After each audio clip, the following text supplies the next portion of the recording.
दोस्तों नमस्कार। बिहार में इन दिनों इंडिया अलायंस की वोटर जोड़ो यात्रा चल रही है। इस यात्रा में इंडिया गठबंधन के तमाम बड़े नेताओं के प्रमुख, इंडिया अलायंस के घटक दलों के सरकारों के मुख्यमंत्री और कई पूर्व मुख्यमंत्री और केंद्र में बड़े मंत्री जो रह चुके हैं इंडिया अलायंस के, वो शामिल हुए। कल इस दौरे में अखिलेश यादव शामिल हुए।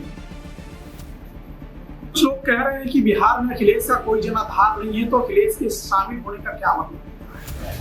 तो उनको जवाब अखिलेश की यात्रा में शामिल लोगों ने दे दिया। जिस तरीके से वहां लोग आए, अखिलेश का जिस तरीके से स्वागत किया गया और जो भीड़ वहां उमड़ी, उससे गोदी मीडिया के होश उड़ गए। वो गोदी मीडिया जो इस रैली को फ्लॉप साबित करने की कोशिश दिन रात 24 घंटे कर रही है, उसकी उम्मीदों पर, उसकी अरमानों पर अखिलेश यादव की रैली में, अखिलेश यादव की यात्रा में उमड़ी भीड़ ने पानी फेंक दिया। अखिलेश का इस रैली में शामिल होना इसलिए महत्वपूर्ण हो जाता है कि एक तो बिहार में तेजस्वी यादव यादवों के प्रतिनिधित्व करते हैं, बड़ी आबादी है, और उत्तर प्रदेश में भी अखिलेश यादव यादवों का प्रतिनिधित्व करते हैं।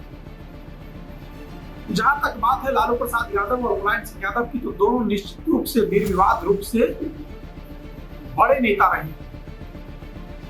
लेकिन यूपी में और बिहार में जो समीकरण इन नेताओं ने बनाया, उस समीकरण के भरोसे, उस समीकरण के मदद से, उस समीकरण के चलते आज के डेट में चुनाव नहीं जीता जा सकता। इस बात को यूपी में अखिलेश यादव ने साबित किया और उन्होंने पीडीए का नया नारा दिया, और इसी नारे की बदौलत उत्तर प्रदेश में लोकसभा चुनाव में समाजवादी पार्टी सबसे बड़ी पार्टी बनकर, जहां अखिलेश पीडीए के नायक बने, वही बिहार में तेजस्वी यादव,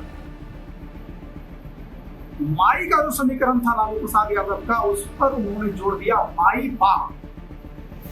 उन्होंने कहा कि आरजेडी माई बाप की पार्टी है। तो मुस्लिम और यादव के साथ साथ उन्होंने ब्राह्मण को भी जोड़ दिया, उन्होंने फॉरवर्ड क्लास को भी जोड़ दिया। वो कहते हैं ए टू जेड पार्टी। अब आप समझिए कि जिस बिहार में तेजस्वी पहले से इतनी मजबूती से काम कर रहे हैं, वहां पीडीए के नायक अखिलेश यादव के पहुंचे हैं, तो कहीं न कहीं एनडीए गठबंधन के नेताओं में हड़कंप मचा। वो यात्रा में आ रही भीड़ को देखकर परेशान हो रहे हैं। उन्हें डर लग रहा है बिहार में जो किला नीतीश ने पिछले 20 सालों में बनाया, क्या ये किला ढहने वाला है।